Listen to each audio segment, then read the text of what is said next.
طرح سے تلاش کرتی ہے. ایک عجیب و غریب واقعہ امام رازی جو امام التفسیر کہلاتے ہیں، اپنی تفسیر کبیر کے اندر امام رازی نے لکھا ہے کہ حضرت عیسیٰ علیہ السلام کہیں جا رہے تھے، راستے میں ایک قبر ملی، مکاشفے کے ذریعے سے حضرت عیسیٰ علیہ السلام کے اوپر یہ بات واضح ہوئی کہ اس قبر والے کو عذاب ہو رہا ہے، عذاب کے فرشتے وہاں پر ہیں.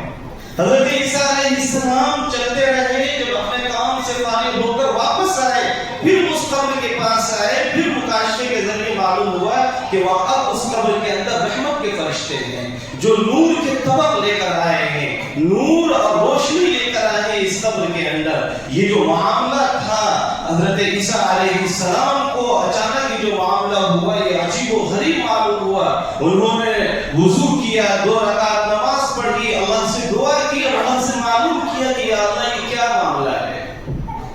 اللہ تبارک و تعالیٰ نے وحی نازل فرمائی اور اللہ نے فرمایا کہ جس وقت سے اس بندے کا انتقال ہوا تھا اس وقت سے یہ عذاب میں گرفتار تھی. اس کی ایک بیوہ تھی، بیوہ ہے اس کی اس کو ایک بچہ پیدا ہوا اور وہ بچہ جب بڑا ہوا تو اس بچے کو اس بیوہ نے اس یتیم کو دینی مدرسے میں مکتب میں داخل کیا.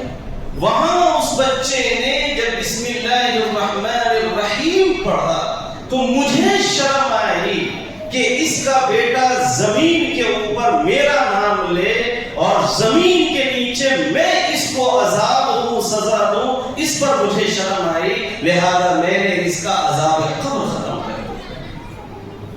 یہ دیکھیے کتنی دور تک اللہ کی رحمت بہانوں کو تلاش کرتی ہے.